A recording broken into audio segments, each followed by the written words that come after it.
E hoje a nossa devocional, vamos falar sobre Lucas capítulo 9. Queridos, e assim a gente vai estudando a Bíblia junto, né? A gente vai estudando a Bíblia junto, lendo a Bíblia junto. E é isso que a palavra do Senhor fala, assim, que nós devemos nos ajudar uns aos outros. Você sabe que uma das grandes funções da igreja, quando ela se reúne como corpo de Cristo, né, no templo, com um monte à noite, né, mais do que receber uma bênção de Deus, a Bíblia diz assim que nós devemos estar incentivando uns aos outros, né, em amor. Nós devemos estar apoiando, fortalecendo uns aos outros em amor. Então, um momento como esse aqui, né, fora, né, a estarmos compartilhando a palavra e recebendo algo juntos, estudando juntos, mas o fato de nós estarmos nos fortalecendo uns aos outros, porque eu estou fortalecendo vocês, né, e vocês estão nos fortalecendo, estando conectados com a gente. Então, e juntos vamos caminhando, e esse é um mistério, um segredo aí da fé para a gente caminhar, tudo bem? Vanessa Herman, como é que está, Vanessa? E os filhos, Lucas, o outro seu filho, esqueci o nome agora do outro. Deus abençoe. João Reni, Deus abençoe. A Lu também. A Lu, irmã Maria, né, que sempre está conectada com o irmão Reni ali, sempre está abençoando a gente. Eu sei que ela sempre diz que ela coloca a mãozinha assim na minha cabeça, assim, numa tela, e abençoa eu. Você nos abençoe aí também. Vamos lá então, gente. Hoje então, gente, vamos falar, um capítulo meio longo, mas são histórias fáceis de a gente poder absorver, então vai ser rápido, tá bom? Vamos lá então. Lucas 9. Reunindo os 12, Jesus deu-lhes poder e autoridade para expulsar todos os demônios e curar doenças. E os enviou a pregar o reino de Deus e a curar os enfermos. E disse-lhes: não levem nada pelo caminho, nem bordão, nem saco de viagem, nem pão, nem dinheiro, nem túnica extra. Na casa em que vocês entrarem, fiquem ali até partirem. Se não os receberem, sacudam a poeira dos seus pés quando saírem daquela cidade, como testemunho contra eles. Então eles saíram e foram pelos povoados, pregando o evangelho e fazendo curas por toda a parte. Herodes, o tetrarca, ouviu falar de tudo o que estava acontecendo e ficou perplexo, porque algumas pessoas estavam dizendo que João tinha ressuscitado dos mortos, outros que Elias tinha aparecido, e ainda outros que um dos profetas do passado tinha voltado à vida. Mas Herodes disse: João, eu decapitei. Quem, pois, é este de quem ouço essas coisas? E procurava vê-lo. Então aqui, gente, o que eu preciso posicionar vocês acerca disso aqui? É o capítulo 9, mas nesse capítulo aqui já haviam passado aproximadamente 1 ano e meio do ministério de Jesus. Jesus já tinha tido muita experiência junto aos seus discípulos que caminhavam com ele. Então agora Jesus, o que ele faz? Envia eles, dá uma primeira experiência para eles sozinhos. Então inicia o capítulo, Jesus reunindo os 12, né, e dando a eles poder e autoridade para que eles pudessem expulsar demônios e curar enfermos. Então Jesus nada mais que fez que ele, a gente chama, impartiu, ou repartiu, ou compartilhou, né, uma unção que estava nele, falando assim: Pai, aquilo que está em mim eu divido hoje com os meus discípulos, eu transfiro a ele, eu delego a eles, queridos. E às vezes a pessoa fala assim: mas isso é possível? Queridos, da mesma maneira que você pode pegar a chave da tua casa e dar para o teu amigo e falar assim: pode ficar na minha casa. Você está dando o quê? Autoridade. Essa chave é autoridade. Então, para que ele possa entrar na tua casa e habitar ali, né? E você que fez isso, Jesus fez isso. Quando você tem algo que é teu, você pode fazer o que você quiser com aquilo que é teu. Então Jesus pega o que é a autoridade que ele tem, o poder que ele tem para curar enfermos, para expulsar demônios, e transfere para os seus discípulos, assim: agora é hora de vocês. Agora vocês já estão maduros o suficiente para andar de carro, então eu posso dar a chave do meu carro para vocês. Mais ou menos isso que eu quero que vocês entendam, ok? E eles foram, a Bíblia fala assim que Jesus deu uma recomendação a eles, que foi o quê? Não precisa se preocupar com nada. Outra experiência que eu quero que vocês tenham, Jesus falou para eles, é que quando você está no meu propósito, servindo ao reino, o reino cuida de você. Então ele fala assim: não leve bolsa, não leve dinheiro, não se preocupe, apenas bata, na casa que saudar, fique ali, na casa que não deixar você ficar, não fique, na casa que você ficar e tratarem mal, ao sair não esqueça de bater os pés, né? E falando assim, né, porque trataram mal vocês, né? Então assim, o verso 6 fala assim: então eles saíram e foram pelos povoados, pregando o evangelho e fazendo curas por toda parte. E observe que aquilo que Jesus transferiu a eles, eles também, tá? Então eles voltam todo animados, né? Nós temos agora a figura de Herodes entrando aqui no meio da história, né? O tetrarca, não o grande, tá? Ou seja, o que governava um quarto, né, da região ali, de uma região, tá? e ouve falar acerca deste homem que estava fazendo muitos milagres e pergunta quem era e fala, uns dizem que é Elias, outros dizem que é alguns profetas, outros dizem que é alguns profetas que podem ter ressuscitado. Ele fala, João não é porque eu mandei matar. João não é porque eu mandei decapitar a cabeça dele, mas eu quero conhecer essa pessoa, tá bom? Então, nessa primeira parte, seriam esses pontos que eu destaco, ok? Nós vamos agora passar para o versos 10 em diante, onde fala sobre a multiplicação dos pães. Ao voltarem, os apóstolos relataram a Jesus o que tinham feito. Então ele os tomou e retiraram-se para uma cidade chamada Betsaida. Mas as multidões ficaram sabendo e o seguiram. Ele as acolheu e falava-lhes acerca do reino de Deus e curava os que precisavam de cura. Ao fim da tarde, os 12 aproximaram-se dele e disseram, manda embora a multidão para que eles possam ir aos campos vizinhos e aos povoados, e encontrem comida e pousada, porque aqui estamos em lugar deserto. Ele, porém, respondeu, deem-lhes vocês algo para comer. Eles disseram, temos apenas 5 pães e 2 peixes, a menos que compremos alimento para toda esta multidão. E estavam ali cerca de 5.000 homens. Mas ele disse aos seus discípulos, façam-nos sentar-se em grupos de 50. Os discípulos assim fizeram e todos se assentaram. Tomando os 5 pães e os 2 peixes e olhando para o céu, deu graça e os partiu. Em seguida entregou aos discípulos para que os servissem ao povo. Todos comeram e ficaram satisfeitos. E os discípulos recolheram 12 cestos cheios de pedaços que sobraram. Queridos, assim, o que você não pode perder é o tema do contexto todo. Nós lemos uma história lá em cima, e aqui estamos vendo uma outra história que parece ser uma história diferente, desconectada, mas não, ela está totalmente conectada. Lá em cima o que nós vemos? Nós vimos o início de um estágio. Jesus estava estagiando. O que é um estágio? É onde nós ganhamos experiências, um treinamento. Você vai ver que aqui a gente sempre foca na multiplicação dos pães, mas observe aqui Jesus focou na atitude dos discípulos, pastor. O que eles iam fazer? Porque ele ali estava pregando o reino, né? A Bíblia fala que pregando o reino, curando pessoas, mas chegou um momento, né, que já fazia tempo, o povo estava com fome, um local distante, então os discípulos chegam e falam assim, perceberam uma necessidade. Está na hora de dispensar o povo para eles poderem chegar nas aldeias para poder comer, e agora Jesus olha para eles, né? Fala assim, e faz um pedido para eles, fala assim, não, dê a eles eles de comer. O que vocês têm aí? Porque Jesus, queridos, o que ele estava ensinando para os seus discípulos? Vocês não foram chamados só para curar, só para expulsar demônios, só para pregar, vocês foram assistir em tudo, né? Então, e está em vocês uma autoridade e um poder para assistir em tudo. Só que aqueles discípulos não sabiam, né? Então, já podemos usar isso, né? Daí. Então agora eles viram para Jesus e falaram que nós temos aqui 5 pães e 2 peixes, a não ser que a gente saia daqui para ir comprar alguma coisa, tá? E Jesus então vai demonstrar a eles. O mestre sempre faz isso, ele demonstra como deve ser feito, tá? Mas observe, não perca o foco, que tudo isso aqui, irmãos, era Jesus usando um cenário para falar com os discípulos dele, para ensinar os discípulos, assim como ele quer ensinar. Mais do que falar para nós assim, olha, eu multiplico pães, eu abençoo, eu multiplico, né? Eu ensino os meus discípulos, eu que conduzo, eu sou professor deles, eu ensino em detalhes. Então agora ele pega os 5 pães e 2 peixes, ele ora, dá graças a Deus, orienta que eles devem pedir que as pessoas sentem em grupos, né? Você faz ideia por que Jesus pediu para eles sentarem em grupos, o povo sentar em grupos? Né? Você tem ideia de grupos de 50, tá? Fica essa pergunta para você pensar aí, tá? Eu tenho uma resposta, né? Não sei se é a resposta, mas é a que eu carrego comigo, ok? Mas vai pensando. E então Jesus pega e ele multiplica, e observe que aquele pão e os peixes se multiplicam, todos comem, todos se saciam, né?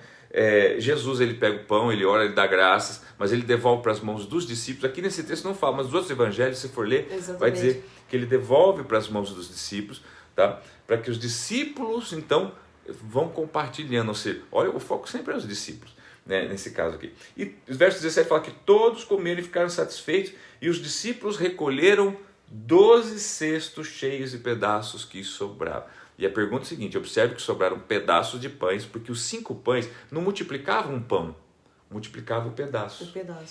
Às vezes você tem 5 pão, e você olha e fala, não vai dar. Começa a pegar esse pão e começa a partilhar em pedaços, vai dando, e depois volta, dá de novo. Porque ali o que acontece? Era a multiplicação dos pães, ou seja, dos 5 pães, que os seus pedaços nunca acabavam. É como aquela botija de farinha que não acabava. Era uma botija só com um pouco de farinha, mas ela não acabava. Era o mesmo milagre, era a mesma unção. Observe que era a mesma unção que estava ali naquele momento, estava lá também na passagem lá, né, do Velho Testamento. Os discípulos precisavam ver aquilo. Puxa, não é a quantidade de coisa que nós temos, mas é a fé que nós temos, o propósito que nós temos, mediante ao que tem nas nossas mãos. Tá? E tão somente, e olha só aqui que coisa tremenda, porque sobraram 12 cestos. Por que 12? Eles eram quantos discípulos? 12. Um cesto para cada discípulo. Cheios do quê? De pães? Não, de pedaços. Quer dizer o seguinte, aqueles 5... Deu uma travadinha, mas aguardamos. Aqueles 5 pães e 2 peixes deu para sustentar uma multidão de 5.000 pessoas comerem bem e ainda sobraram 12 cestos de pedaços de pão. Ou seja, é o Senhor dizendo assim... O milagre está nas suas mãos, né? E você está na obediência, eu faço o milagre nas suas mãos. Às vezes você está esperando que o milagre venha da mão de outra pessoa. E os milagres estão nas tuas mãos, como a profeta acabou de falar aqui. Né? Então, não retém aquilo que o Senhor tem colocado. Repete, não retém. Vamos repetir, né? Não retém aquilo que o Senhor tem colocado em tuas mãos. Deus tem colocado dons. Para alguns, Deus tem dado condições financeiras.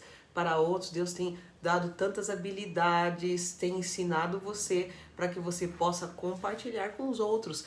Nada que o Senhor coloque em tuas mãos é para ficar retido. Se o Senhor tem dado um carro para você, é para que você coloque outras pessoas dentro desse carro e sirva com o seu carro. Leve outras pessoas na igreja, né? Conduza outras pessoas à igreja. Assim. Então, tudo que Deus coloca em suas mãos é para que você possa compartilhar com outras pessoas. Ok? Queridos, eu acho que você já teve uma entrevista de emprego, né? Onde você senta na frente do entrevistador e ele fica fazendo perguntas e perguntando suas experiências, e chega uma hora que ele começa a fazer algumas perguntas para você.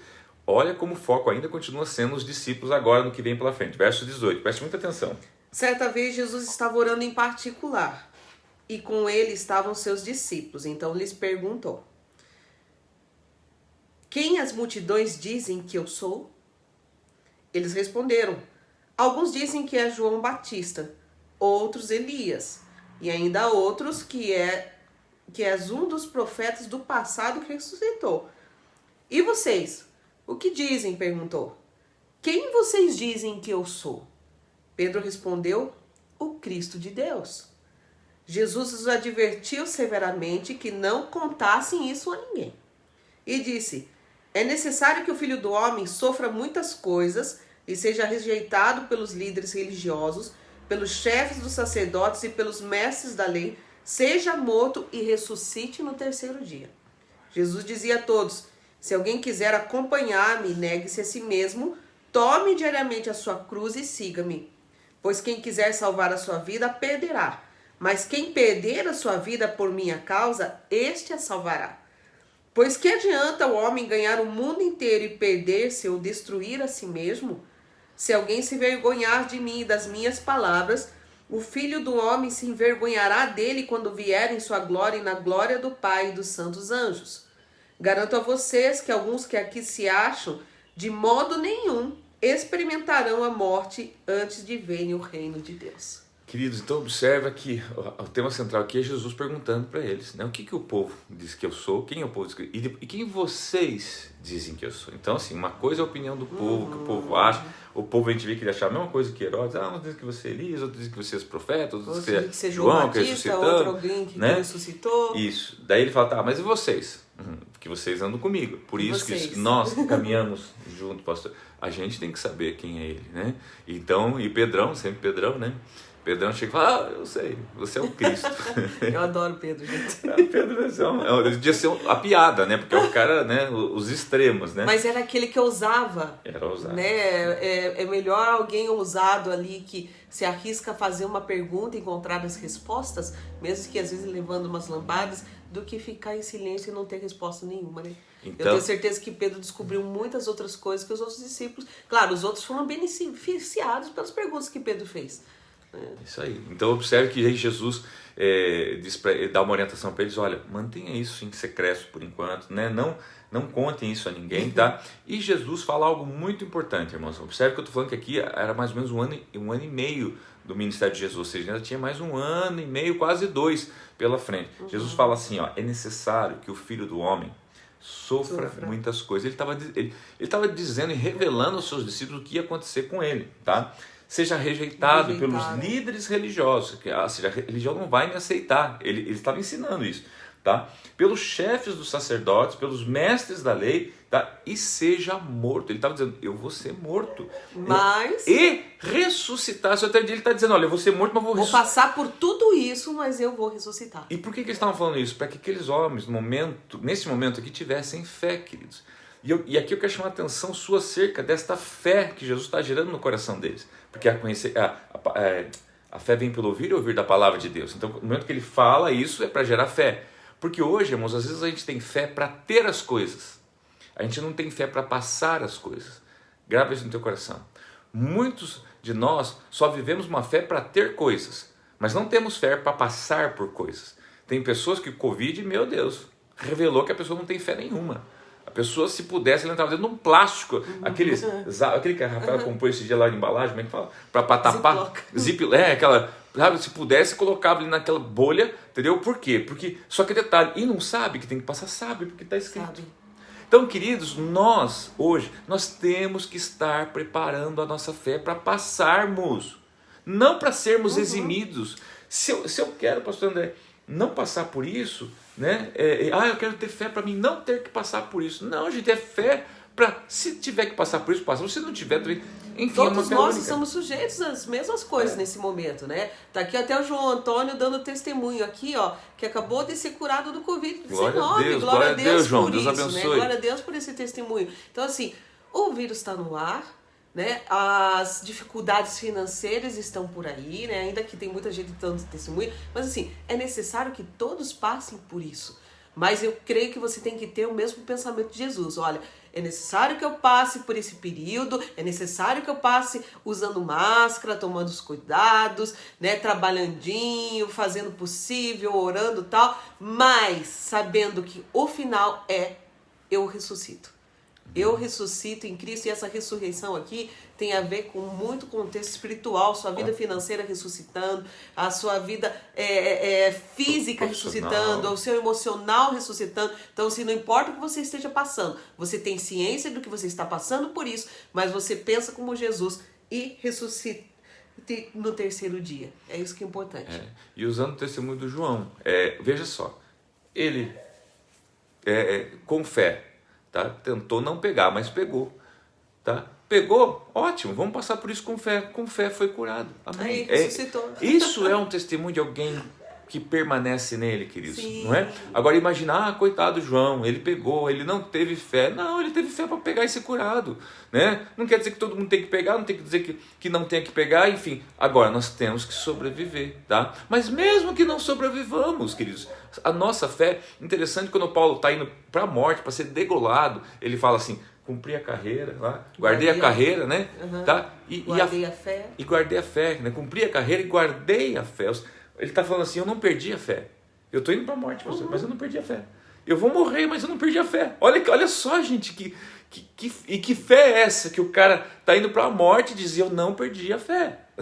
Você entende a fé que Deus quer gerar em mim, em você? Não é aquela fé que... E a fé de Abraão, né? Que quando quebra uma unha... Mesmo que morra, sabe que Deus tem o poder. Quebra uma unha, furou o pneu do carro, bateram no teu carro. Ai, meu Deus, o que eu fiz para merecer? O que é isso, gente? Né? Então, que a gente possa estar entendendo que Jesus está formando discípulos em nós.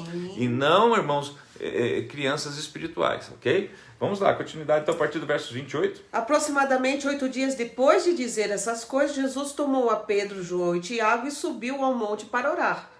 Enquanto orava, a aparência de seu rosto se transformou e suas roupas ficaram alvas e resplandecentes como o brilho de um relâmpago. Surgiram 2 homens que começaram a conversar com Jesus. Eram Moisés e Elias. Apareceram em glorioso esplendor e falavam sobre a partida de Jesus que estava para se cumprir em Jerusalém. Pedro e os seus companheiros estavam dominados pelo sono. Acordando subitamente, viram a glória de Jesus e os 2 homens que estavam com ele. Quando estes iam se retirando, Pedro disse a Jesus, Mestre, é bom estarmos aqui. façamos 3 tendas, uma para ti, uma para Moisés e uma para Elias. Ele não sabia o que estava dizendo. Enquanto ele estava falando, uma nuvem apareceu e os envolveu, e eles ficaram com medo ao entrarem na nuvem. Dela saiu uma voz que dizia: este é o meu filho, o escolhido, ouçam-no. Tendo-se ouvido a voz, Jesus ficou só. Os discípulos guardaram isso somente para si. Naqueles dias não contaram a ninguém o que tinham visto. Então, continuando no tema central que ele está ensinando, então agora ele leva o quê? 3, talvez 3 mais próximos, Pedro, Tiago e João, ou 3 que estavam no nível um pouquinho mais elevado e que poderiam presenciar isso aqui, não entender, mas entender que existe conexão do céu e da terra, irmãos. É isso que ele está falando, a conexão. Tá? Não é o fato de você estar na terra que você não possa ter conexão com o céu. Então ele leva eles, começa a orar, há uma transfiguração, aparecem Moisés e Elias, os discípulos veem que eles ficam chocados, né?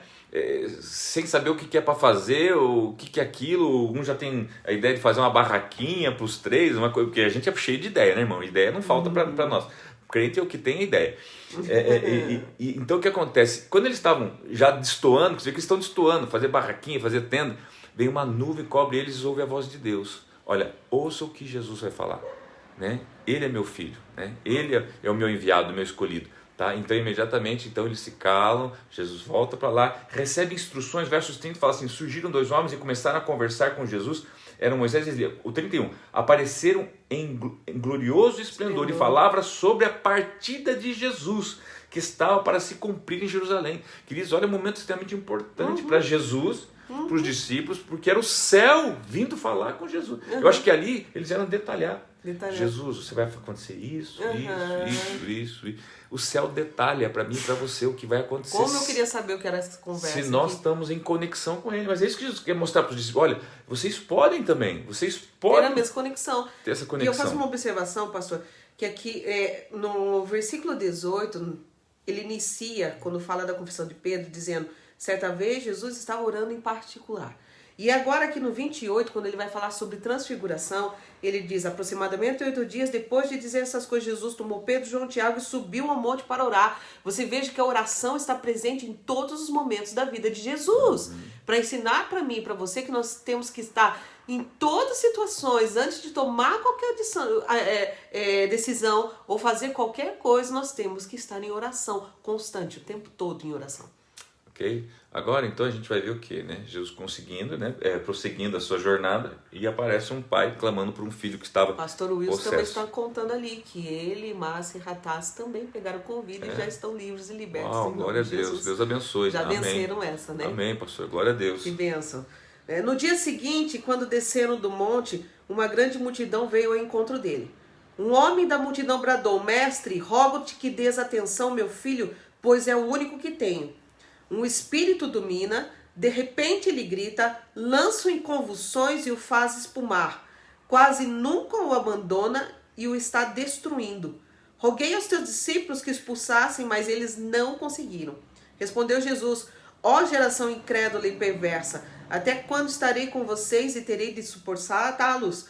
Traga-me aqui o seu filho. Quando o menino vinha vindo, o demônio lançou por terra em convulsão. Mas Jesus repreendeu o espírito imundo, curou o menino e o entregou de volta a seu pai. E todos ficaram atônitos ante a grandeza de Deus. Estando todos maravilhados com tudo que Jesus fazia, ele disse aos seus discípulos: ouçam atentamente o que eu vou dizer. O filho do homem será traído e entregue nas mãos dos homens. Mas eles não entendiam o que isso significava. Era-lhes encoberto para que não entendessem, e tinham receio de perguntar-lhe a respeito dessa palavra. Ok? Então aqui, gente, a gente vê o quê? A gente vê como aqueles discípulos continuam em formação, a prova que eles não conseguiram expulsar um demônio e curar um menino que vivia possesso. O próprio pai disse, né? Roguei aos seus discípulos que o expulsassem, mas eles não conseguiram. E Jesus, queridos, nós estamos vendo que Jesus estava vindo de uma revelação do céu, que ele teve que passar. Então a gente observa o que em Jesus assim? Um cara que ele está um pouco tenso. Como é que a gente percebe que Jesus está tenso? Verso 40 ele fala: respondeu Jesus: ó geração incrédula e perversa, até quando? Esse até quando, irmãos? Eu não sei o que você entende por esse até quando, mas para mim esse até quando, ele fala: meu Deus, é como se Eu aqui tendo que passar por tudo isso e não é capaz de expulsar um demônio, não é capaz de curar um enfermo. Então, gente, a pergunta, talvez Jesus está falando, até quando vocês, Alex, pastor André, até quando eu que vou ter que fazer essas coisas com vocês? Né? Essas coisas eu já deleguei para os discípulos, né? Olha a obra que eu estou indo fazer, né? Eu tô indo, tá? Então, até quando? A gente viu que uma certa, né, impaciência até, né? Estarei com vocês e terei que suportá-los. Ele está dizendo assim, eu não estou mais suportando, ele tá falando, eu não estou mais suportando vocês, né? Passou sozinho tudo isso, porque ele ia anunciando, né, pastor? Sim. E ele dizendo, aqui novamente ele fala, né, assim, olha, eu vou, no 44, ouçam até atentamente o que eu vou dizer, o filho do homem será traído, entregue nas mãos dos homens, o filho do homem era ele. Então ele vai, acho que até na tentativa assim, de ver se alguém gente, acorda, né? Veja o que eu estou veja o que eu estou fazendo. Nós estamos contigo, Jesus, estamos aqui, somos teus discípulos, conta conosco. Né? Não. O 45 fala que eles não entendiam o que significava. E era encoberto que entendesse, né? E tinham receio de perguntar a respeito da fala. Por que tinham receio? Porque já viu que Jesus estava ali, gente, ó. Meio no limite, né? A gente pensa que Jesus não teve seus altos para ter ele era ser humano. Mas também. eu tenho certeza que eles conversaram entre si assim, o que ele tá falando? Você tá entendendo também? Não, vamos ficar quieto, que não pergunta não. É isso aí. Vamos dar uma olhada agora no 46 e até o 56, que diz lá. Começou uma discussão entre os discípulos acerca de qual deles seria o maior. Jesus, conhecendo seus pensamentos, tomou uma criança e a colocou em pé ao seu lado. Então lhes disse, quem recebe essa criança em meu nome está me recebendo. E quem me recebe está recebendo aquele que me enviou. Pois aquele que entre vocês for o menor, este será o maior.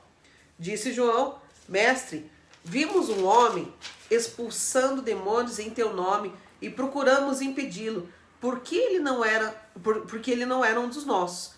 Não impeçam, disse Jesus, pois quem não é contra vocês é a favor de vocês. Observe que sempre o sujeito de tudo é os discípulos, né? O 46 inicia dizendo que eles começaram a discussão entre os discípulos acerca de quem seria o maior, quer dizer, já estavam brigando por posição, irmãos.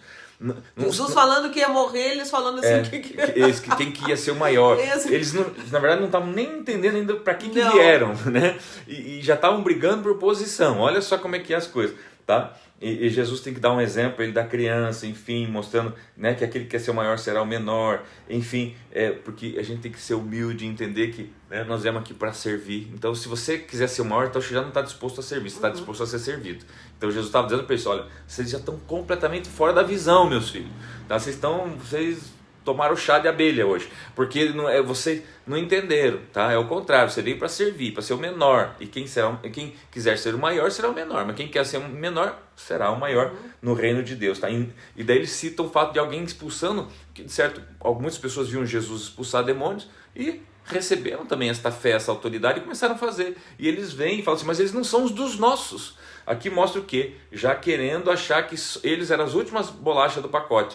E Jesus fala, não, queridos, quem não é por nós é contra nós. Deixa fazer. Se está expulsando demônios, está fazendo as mesmas obras, isso que importa. Não é com quem estamos, não é se você é assembleano, se você é batista, se você é quadrangular, não, é o que você está fazendo. Tem gente que fica brigando por causa de igreja, por causa de posição, por causa de religião. Queridos, é o que você está fazendo. É isso que importa, tá? Vamos lá. Aproximando-se o tempo em que seria elevado aos céus, Jesus partiu resolutamente em direção a Jerusalém e enviou mensageiros à sua frente. Indo estes, entraram no povoado samaritano para lhe fazer os preparativos. Mas o povo dali não o recebeu, porque se notava que ele se dirigia para Jerusalém. Ao verem isso, os discípulos Tiago e João perguntaram, Senhor, quer que façamos cair fogo do céu para destruí-los? Mas Jesus, voltando-se, os repreendeu, dizendo, vocês não sabem de que espécie de espírito vocês são, pois o Filho do Homem não veio para destruir a vida dos homens, mas para salvá-los, e foram para outro povoado. Se coloca um pouquinho no lugar de Jesus, irmãos, ensinando esses meninos. Passaram tudo isso que a gente já viu que passou, transferiu experiência, autoridade, levou para o monte, viu transfiguração, ele explicou, ele falou o que ia acontecer. Agora estão indo para Jerusalém, né? São ali rejeitados pelos samaritanos, aquele lugar ali, mas o Senhor Jesus falou que muitos iriam, né, rejeitar. Tá? Enfim, acontece agora que ao ver essa rejeição, né, ali, ao verem isso, os discípulos, Tiago e João, que estiveram lá no monte, já estavam se achando, né, irmão? Só porque foram lá e viram a transfiguração, quer que a gente faça cair fogo do céu? Olha que sentimento, irmãos. Daí Jesus tem que chegar para eles e falar para eles, eles têm que escutar isso. Vocês não sabem de que espírito vocês são. Vocês não sabem que espírito vocês são. Gente, vocês não estão aqui para destruir, mas para salvar. Eu não vim para destruir, eu vim para salvar. Por isso, assim, qualquer sentimento de destruição ou pensamento de destruição acerca do outro, querido, não tem a ver com o Espírito de Deus. Tá? Mas qualquer pensamento que seja de salvação do outro tem a ver com o Espírito de Deus. Simples assim. Tá? Então, como estão os teus pensamentos? Você quer derramar fogo e queimar todo mundo? Está com raiva do mundo, de todo? Né? Vocês aí que odeiam o Bolsonaro e querem matar o Bolsonaro. Né? Que espírito é esse, queridos? Nós não queremos matar o Lula por tudo que ele fez. Não, nós queremos que ele seja salvo. Queremos que seja o primeiro a receber a hóstia santa no céu. Entendeu? Mesmo tudo que fez. Porque é o espírito de construção, de salvação e não de destruição. Tá? Pensa nisso. Porque a salvação que muda o caráter, muda a mente, muda o espírito, transforma a pessoa. Então, assim, tem pessoas que agem como agem porque não receberam a salvação. Salvação, ela transforma. A palavra diz conversão. Conversão é mudança de rota. Direção. Por isso, pode ser dizer, eu sou convertido. Mas se você é convertido e a sua vida continua a mesma, não teve uma mudança de rota, pode ser que você não se converteu ainda direito, pode ser que você não seja 30 anos que está na igreja, você continua querendo matar uns, descer fogo do céu, ora, Senhor, pesa a mão, né? A verdadeira salvação, a verdadeira conversão, aquela que tem mudança de rota, não é, pastor? Isso que as pessoas veem assim, meu Deus, eu sei lá, e você? Nossa, mas como você está diferente? Puxa vida, nossa, mas você não era aquele que falava palavrão? Poxa, não era aquele boca suja? Nossa, esse aqui não é aquele que saía brigando com todo mundo? Falei assim, o que aconteceu com você? Entendeu? E olha só, gente, encerrando, 57 a 62, são poucos versículos, diz assim: Quando andava pelo caminho, um homem lhe disse, eu te seguirei por onde quer que fores. Jesus respondeu, as raposas têm suas tocas e as aves do céu têm seus ninhos, mas o filho do homem não tem onde repousar a cabeça. A outro disse, siga-me. Mas o homem respondeu, Senhor, deixa-me ir primeiro sepultar meu pai. Jesus lhe disse, deixe que os mortos sepultem os seus próprios mortos. Você, porém, vá e proclame o reino de Deus. Ainda outro disse, vou seguir-te, Senhor, mas deixa-me primeiro voltar e despedir-me da minha família. Jesus respondeu, ninguém que põe a mão no arado e olha para trás é apto para o reino de Deus. Observe que aqui, gente, encerra o capítulo que... Tá? Deixando aqui um exemplo seguinte, muitos querem seguir Jesus, muitos querem ser discípulos de Jesus, tá? Mas ninguém quer priorizar isso. Uma hora, esse dia eu estava pensando, uma pessoa chegou assim, pastor, eu não pude ir na igreja porque eu tive um cliente, daí eu fiquei pensando, quando que Jesus vai entrar na agenda dessa pessoa? Porque o cliente tem agenda para ele, Jesus não tem. Né? Então olha só, o 57 fala que uma pessoa tentou, né, caminhar com Jesus, tá? Mas Jesus fala para ele, olha, nós não temos onde reclinar as cabeças, não temos onde dormir, né? É assim, a vida é assim, tá? Daí outro, a Bíblia fala assim, o 59 fala, outro, né? Jesus falou, siga-me para esse outro. Mas o homem respondeu, deixe-me ir primeiro sepultar meu pai. Ou seja, as prioridades, tem prioridades antes de Jesus, tá? Daí tem outro, 61 fala de outro, ó. Ainda outro diz, vou seguir-te, Senhor, mas deixa primeiro voltar e despedir da minha família. Jesus respondeu, ninguém que põe a mão no arado, ninguém que começa o negócio, irmãos. E olha para trás, é rápido para o reino de Deus. Ou seja, se você começou a coisa e você está percebendo que ou é a agenda, a família, a família uma hora também. É o neto. Queridos, hora. Se Deus não tiver horário na sua agenda, mas é a família. Eu também tenho família. Eu arrasto a minha família comigo. Mas é reunião disso, é reunião daquilo, é de trabalho, é não sei o que. Queridos, eu também tenho trabalho. Mas Jesus, quando que Jesus vai ser prioridade? E é isso que Jesus está falando, né, para os discípulos. Olha, você quer ser meu discípulo? Então para. Joga fora todas essas desculpas. Você fica aqui, ó, temas fortes, irmãos. Tá? Aonde morar, onde ficar, onde dormir, despedir de pai e de mãe, né? Despedir da família. Puxa, enterrar quem morreu. Poxa, e Jesus está passando por cima disso, falando, isso aí não é prioridade. Quem quer vir, larga a mão disso aí, deixa os mortos enterrar os seus mortos e vem comigo. Parece ser radical isso, não parece? Não é, irmãos, isso se chama prioridade de Deus. Para quem quer servir a Deus, não pode olhar para trás. Não. Infelizmente não pode olhar, tem que olhar para frente e seguir. Ele precisa ser o primeiro na sua vida. Recentemente uma pessoa nos procurou, pastor, eu comecei um negócio e eu assim que der eu quero ser fiel nos dízimos, nas ofertas. Querido, se não colocou ele no começo, não vai conseguir colocar depois, porque sempre vai vir uma coisa antes. Então assim, tem que colocar ele como primeiro. Se você quer que o Senhor esteja em todos os sentidos da sua vida, coloca ele por primeiro. Coloca ele, Senhor, então vamos começar o negócio, Vamos começar então sendo fiel em todas as coisas. E daí, deixa que ele seja seu sócio. Assim como na igreja, em qualquer e outra diversa situação, ele precisa ser o primeiro. Satanás, ele usa de artifícios, artimanhas para te segurar. Quantos que chegam na hora de ir ali pro culto, aparece uma visita de última hora. E eu, leva normalmente visita, não. Gozado, pastor, normalmente é família, né? Agora eu digo assim, se a tua família não conhece a tua fé e não respeita a sua fé, sabendo que naquele horário você tem um compromisso com Deus, então eu falei assim, eles não estão te respeitando e você não está respeitando a Deus. Você está perdendo uma oportunidade de ouvir a Deus, porque é como se Deus estivesse falando assim, olha, mandei alguém na tua casa aí para você trazer para mim. Exatamente, tipo, querido, eu amo vocês, falei assim, a tia, o tio, o pai, a mãe faz até uma janta depois para vocês aqui, mas agora nós vamos para casa do Senhor. Não quero ir. Então, querido, é inimigo, se não, convida para ir junto com você. Pareceu visita de última hora, vou te dar uma estratégia, diga assim, vem comigo agora que eu tô indo num lugar rapidinho ali, já voltamos. E traz eles para a igreja, depois faz uma janta gostosa, pede uma pizza e queridos, às vezes você está salvando não uma alma, uma família toda, tá bom? Queridos, obrigado, foi um pouco longo hoje, mas que Deus